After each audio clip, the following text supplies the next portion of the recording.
మేము స్పష్టంగా 5 సంవత్సరాల నుంచి ముందుకు పోలేకపోవడానికి ప్రధానమైన కారణం నీటి ఊటనే చెప్పినాం. నేను గతంలో మాట్లాడింది అనేక సందర్భాలు మీరు చూసి, నేను కూడా అక్కడ పోయి విజిట్ చేసిన, ఎన్నో ప్రయత్నాలు చేయాల్సిన ప్రయత్నాలను చేసిన. ప్రతి నెల 1.5 కోటి పైగా వాళ్ళకు కేవలం నీళ్లను బయట తీయడం కొరకే ఖర్చు అవుతుండే. ఎలక్ట్రిసిటీ డిపార్ట్మెంట్ వాళ్ళు పవర్ కట్ చేస్తుండే.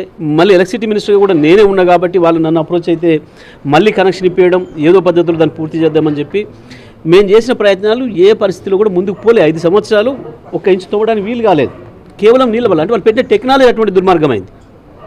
ఆ టెక్నాలజీ పెట్టినప్పుడే చెప్పినాం, మేము బీఆర్ఎస్ పార్టీగా లేకపోయినా తెలంగాణ వాదులుగా, నల్లగొండ బిడ్డలుగా ఆనాడే మేము విమర్శలు చేసినాం. ఇది సరైనది కాదు, ఈ టెక్నాలజీ పెట్టడం అనేది నల్లగొండకు ద్రోహం చేయడం తప్ప ఇంకోటి కాదు అనే మాట మేము ఆ రోజు స్పష్టంగా చెప్పినాం. మేము ఇది పూర్తి చేయడం కొరకు పెట్టిన ప్రాజెక్టు కాదు, కేవలం నల్లగొండ జిల్లా ప్రజల్ని మోసం చేయడం కొరకు నల్లగొండ నాయకులు ఇంతెత్తు పెరిగిన నాయకులు వీళ్ళ సహకారంతో సమైక్యాంధ్ర పాలకులు మనకు చేస్తున్న ద్రోహం అని చెప్పి ఆ రోజు మేము చెప్పినాం స్పష్టంగా. ఇవాళ అదే స్పష్టంగా కనపడింది.